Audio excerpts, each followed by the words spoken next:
The Trade Union Congress launching its Labor Day week with a special church service today in honor of the late Governor General Sir Clifford Darling, who was very instrumental in the labor movement in the Bahamas. Members worshipped at Zion Yamacraw Baptist Church. Among those paying tribute to Sir Clifford was Prime Minister, the Right Honorable Perry Christie, who referred to Sir Clifford as one of the greatest contributors to the labor movement. Clifford played the leading role in moving the country to a general strike in 1958.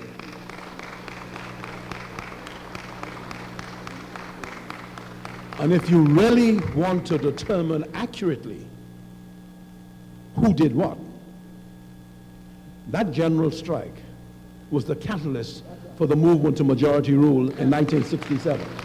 Looking at his life, and historians examine it carefully, we will see that Sir Clifford Darling is an exemplar, one who we can hold out his life story as reflecting or personifying the magnificent story of the Commonwealth of the Bahamas. President of the Trade Union Congress, Obie Ferguson, also addressed union members at that service. He too reflected on the role of Sir Clifford as he sought to bring about labor changes. Sir Clifford played a critical role in every move that occurred around that era. He blocked the airport. Those days we had no records. So what he did, he allowed all the cars to park and he took the keys. They had no records. The police couldn't move the cars because those days you had no records.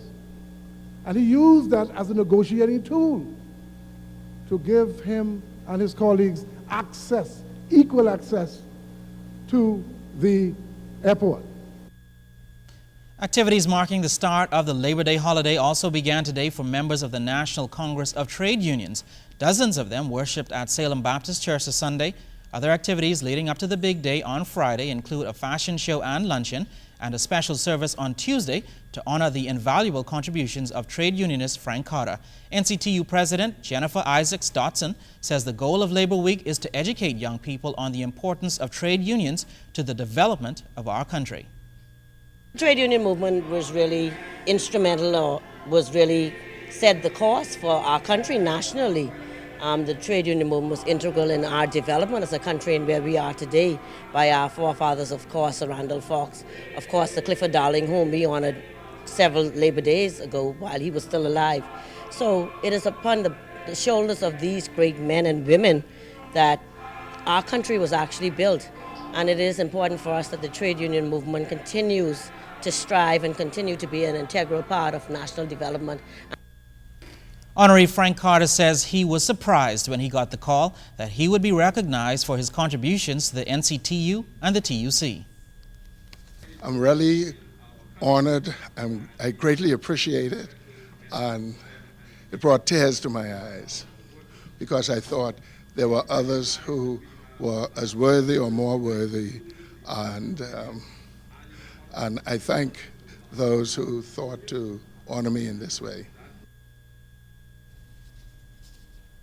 The National Spelling Bee winner is off to the United States for a big assignment.